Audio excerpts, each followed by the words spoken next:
Eventually, I had no options left. I knew how to do one thing really well. I knew how to fight. Prison, people think, oh my God, it must have been so hard, and it wasn't hard. It wasn't hard at all. There was nothing better than getting my ass completely handed to me because I thought I was invincible, Jack.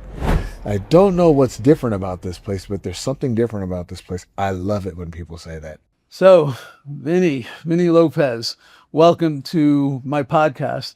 And I'm going to talk to you about the name of the podcast in a little bit, because when we first talked, it was a podcast called Building Dreams Together, and something's changed. But before we get into any of that, I have a question to ask you, which is, when people walk through your door, what are they looking for?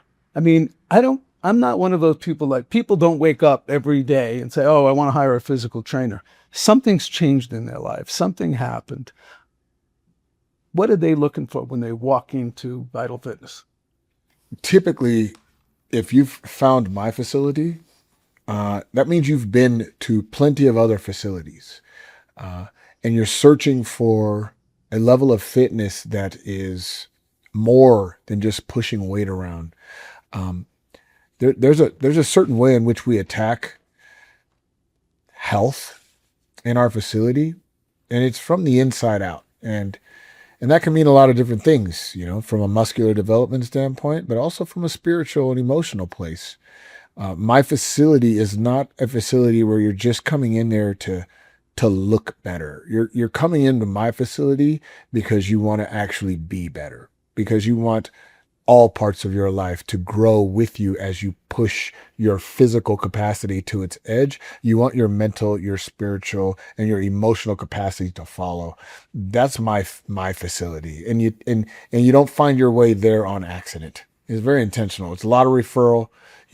Not everybody knows about it, but the people who do know about it, they go in there and they stay there because there's something different that's going on underneath that roof.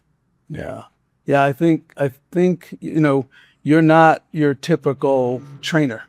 No. Physical fitness trainer. It's not that kind of thing. My experience of, how long ago was it that we met? Man, it's got to be, I'm going to say at least 5, maybe 7 years ago. Yeah.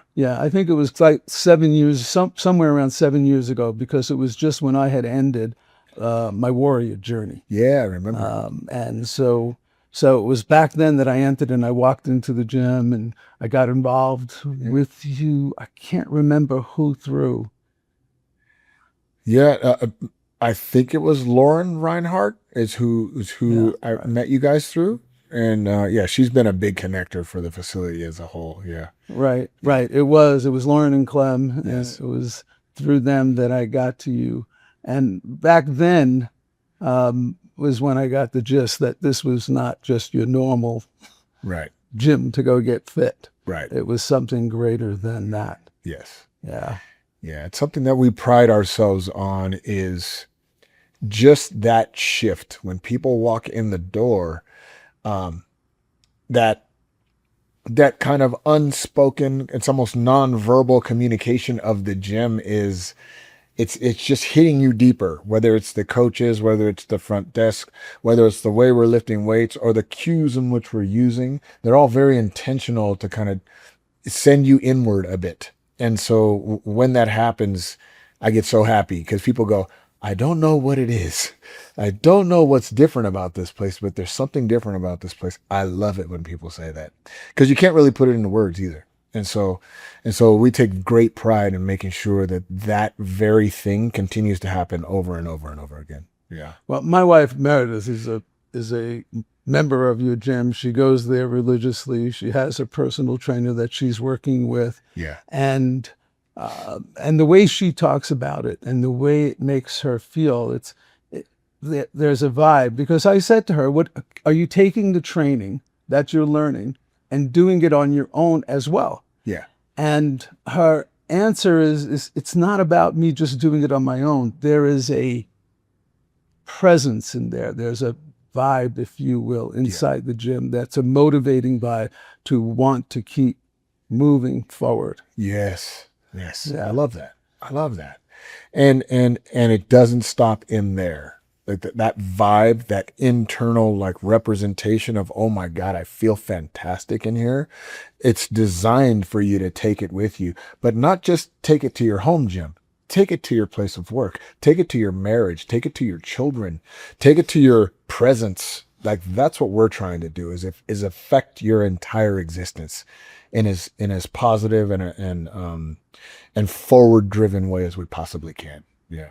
I think that's the connection that I have, or the connection between what I'm trying to do with my life mapping and what you're doing inside your gym. Yeah. Because life mapping is hitting the 4 pillars of your life, the 4 pillars being taking care of your body, Yes. your health, Yes. taking care of your spirituality, your being, which is part of it, Absolutely. taking care of your family and friends, the balance in life, the things that the people we can lean on, Yeah. and bringing it to your business, bringing it to economics and education. I have this acronym LIFE: longevity, inner peace, family and friends, economics and education. I love it. LIFE Yeah. is the life mapping. And so there's a connection there that I can see for Absolutely. sure. Yeah. Absolutely. Yeah. It's funny you should mention that acronym about life. Is I've been coaching for a really long time, probably 25 years or so. And every so often the coaching evolves into another way in which to have impact on a part of a person's life, the pillars.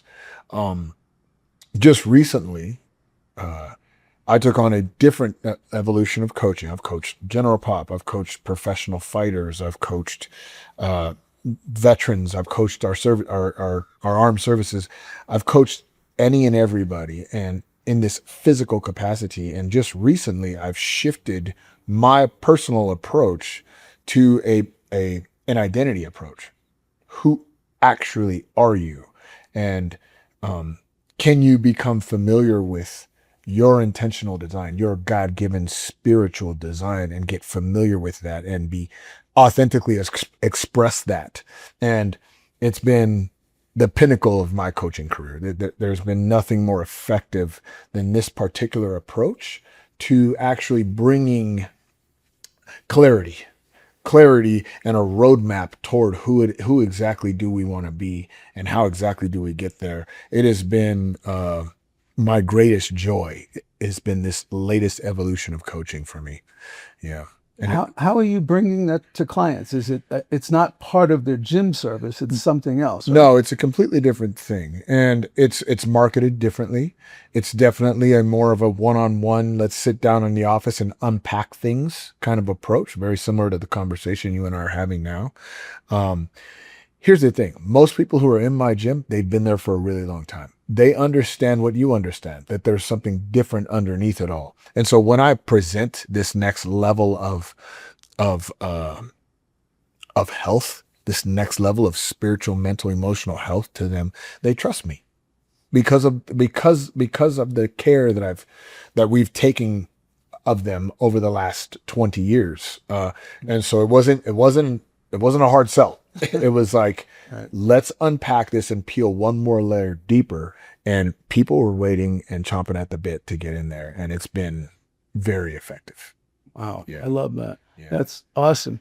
I want to go back a little bit because now no one knows who Vinnie is. Yeah. So take me back to Vinnie, before Vinnie was a coach, before Vinnie, tell me about you, your upbringing, your history, and then we'll go into what changed. But tell me about who Vinnie was.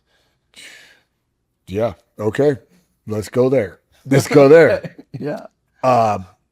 Jack, Vinnie was set up to fail. My mother took off from my family, or from my life when I was 7 years old. I've seen her maybe 10 times since then. My father was a dope dealer and a hustler. My grandfather was a dope dealer and a hustler who was in prison for a lot of my childhood.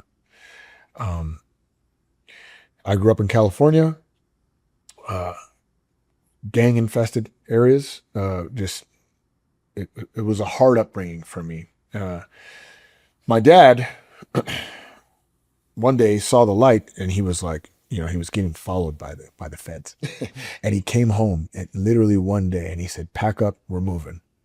We're moving to Colorado. And I was like, no, I'm not moving to Colorado. By this time I'm 13 and I'm thinking in my mind, like, I'm next in line. I'm going to be the next dope dealer in the family. Those were my aspirations, Jack. You know what I mean? I had no idea what it meant to be a man. I had none. I just saw what I saw from my grandfather and my dad, and I was like, okay, that's what I'm going to do too. But then my dad had this change of heart, all of a sudden. He came home and he packed us up in 24 hours and he moved us to Colorado. He came to Colorado and he plugged into the church and he started to be this completely different person. And I'm looking at him like, Who are you kidding me? This isn't you. I know you. This is not you. And I'm not following that. I'm following what I knew. And so while my dad's trying to change his life, doing the most courageous thing that I could think of a man to do is to switch on a dime like that. And so I appreciate him greatly for what he did. But at the time, I was pissed. Yeah. I was pissed. I was like, what are you talking about? This isn't us. Anyways, one thing led to another, Jack, and I rode that wave of what I thought it was to be a man all the way to landing myself in prison. I landed myself in prison when I was 25 years old. I was there for 3.5 years. Prison, people think, oh my God, it must have been so hard, and it wasn't hard. It wasn't hard at all. I was in there. My little brother was in there with me. We got busted on the same thing. So all we did was take what we were doing in the streets and did it in prison. You know what I mean? My brother was stealing steaks from and we were eating like kings in there. It was like I was like, okay, whatever. Here we are. Until one day, I ended up getting in a fight, in an altercation, right? And they stuck me in the hole. I'm thinking I'll be there for a couple of weeks. No big deal.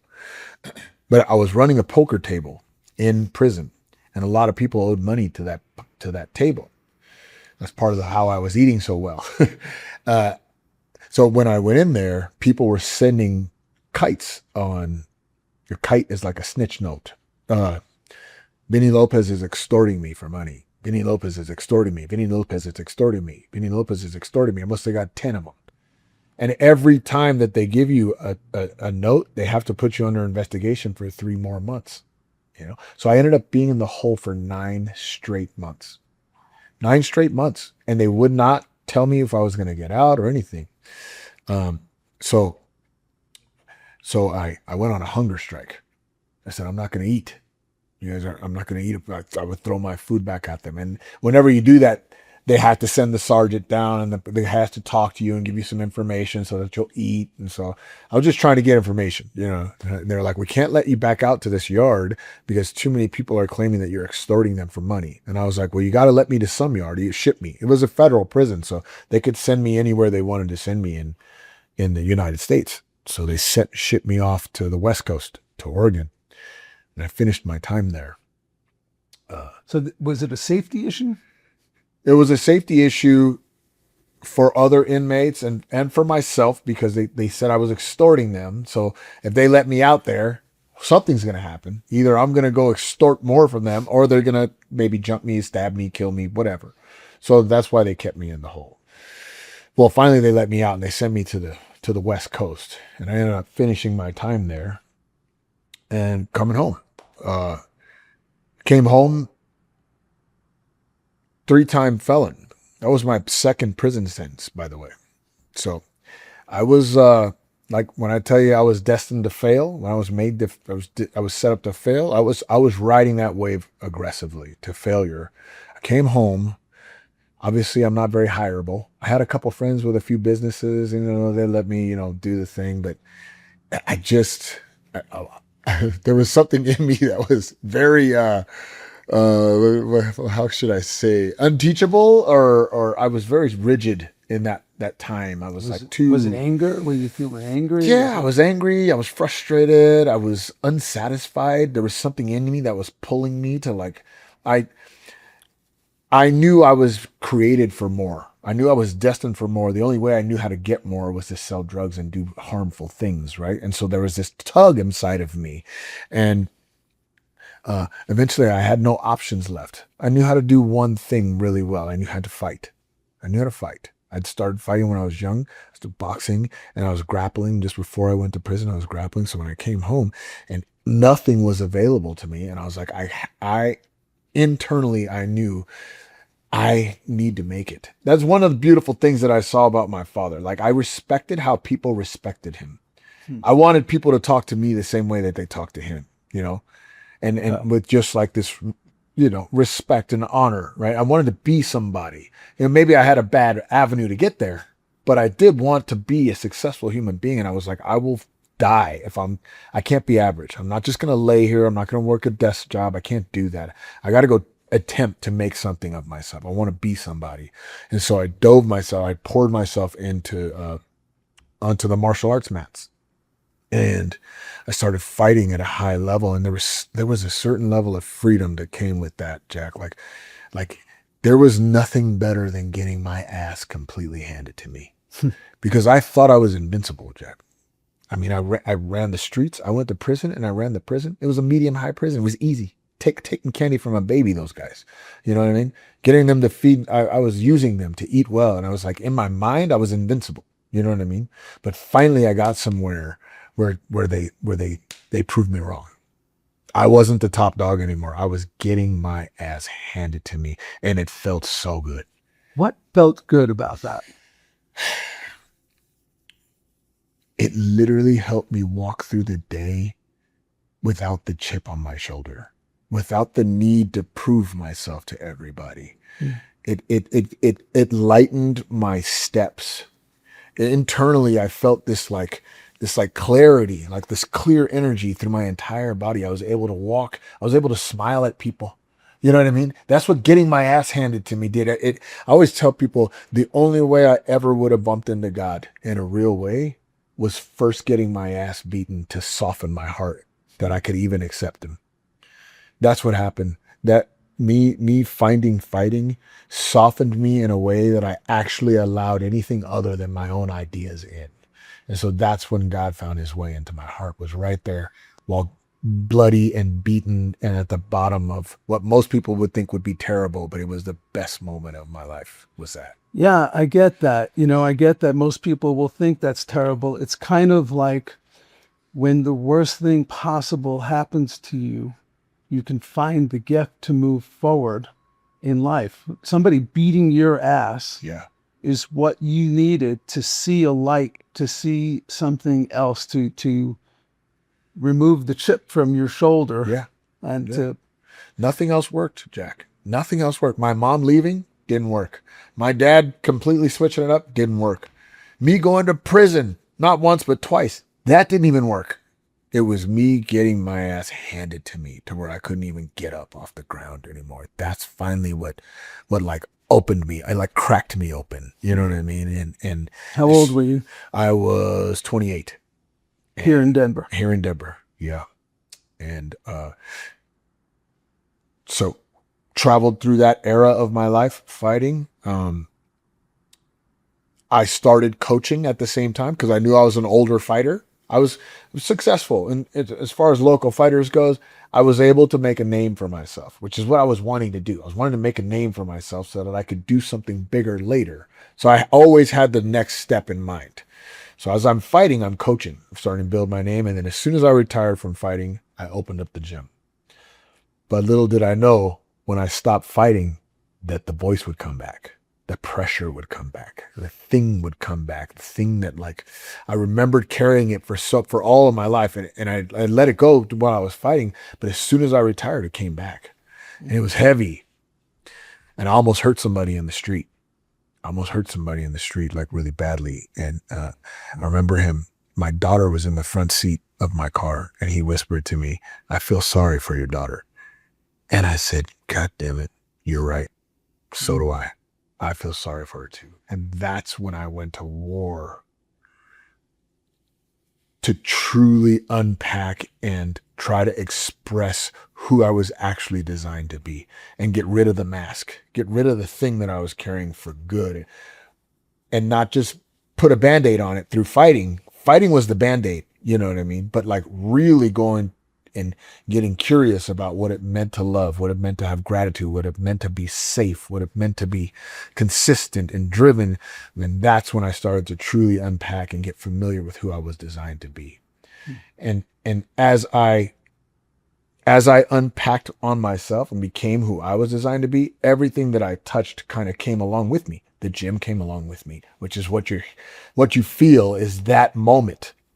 All that friction that I went through to create myself, the gym also went through the same thing. And so that's when life really started to turn around for me. It was right around then. And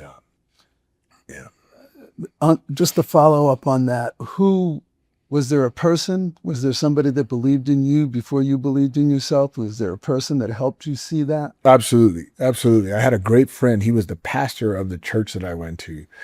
And I used to tell him that I thought he was fraudulent. I think you and all these people are faking it because I see how, because I used to judge, I used to be like, I saw him at the strip club last night and he's up on the stage right now. And I would tell him that. I was like, I don't believe none of this shit. Like you guys are not who you say you are. And he would stick with me on that. And he would respect me for actually speaking my mind to him. And through it all, I realized none of us are who we say we are. We're all just doing our best to make it. But his name was Scott Nickel. He's a pastor in Kentucky now. One of my good friends that really helped show me the light in a real way. Yeah. So, okay, I'm going to switch gears a little bit. This podcast is now called Onwards Together. Yeah. When we first talked about you coming on the podcast, it was called Building Dreams Together. Yeah. And when we talked about it, what was it that inspired you to say, yeah, I'll do this. I want to be part of that, or I want to. You want to know what inspired me, Jack? And I hope it's okay to bring up. But it was who you were in one of the most challenging situations that I could ever imagine a man having to go through. Who you were in that moment, because I was at your house. I was at the dinners. I was there and I heard you speak. And it was that version of you that got me to go, you know what? I'll link arms with that guy. Anything that he wants to do, I'm in it. There's only one way out, and it's onwards. And when you're doing onwards while linking arms with people who also understand what that means, there is a safety and security inside of that and a realism that says we cannot stay here. We cannot stay where we're at right now. We were not designed to stay stuck. We were designed to move through, right? And so if God is with us, then he's also in this moment. And in this moment, together makes me feel his presence. You know, it's you and me, yes, but it's also him saying, I made you and I'm in this moment. Trust me. That's what I hear. Yeah. Well, he put us together. Yeah. There are no accidents. And the reason that we're having a conversation like this, that we met 7 years ago, that, I think that is, when I thought about the words onwards together, and together was about the people, but I didn't, although I'm a very spiritual person and a believer in God, I didn't think of it like that way. Yeah. But I do think of it in the way that, and in a lot of what I write and a lot of what I post, are the people who are on the other side, the people who have passed, like my son and my brothers and my parents and my uncles and aunts and the friends that I've had, Absolutely. So all of them are in the journey. I kind of believe they're in the journey with us. Yeah. So do I. Yeah. I think about my grandfather and people who've passed all the time. Today, current day, as if they were right here with me.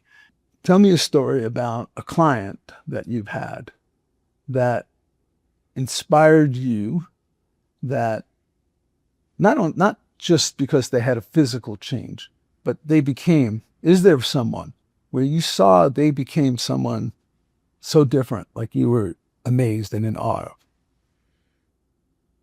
So my most impactful client story was I was training this young man to get into his first fight. He's just a general pop guy, you know. He's not a fighter. He's just somebody that how he saw himself was small, and how he wanted to see himself was as very capable and somebody who can step in to do scary things.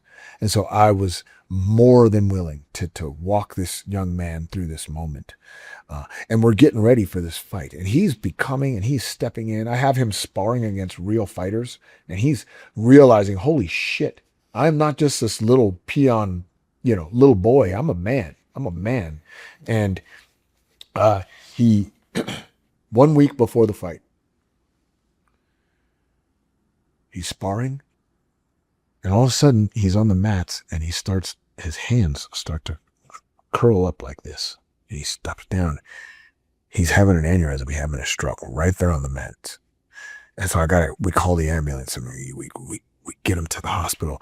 Get to the hospital. They take part of his skull off because his brain is bleeding so bad. And I was like, holy shit. Like, what's happening? 6 months. Took him 6 months to learn how to walk and talk again. Wow. That moment, through that transition, him feeling and knowing who he was, and preparing for a fight, not knowing what the fight was actually going to be.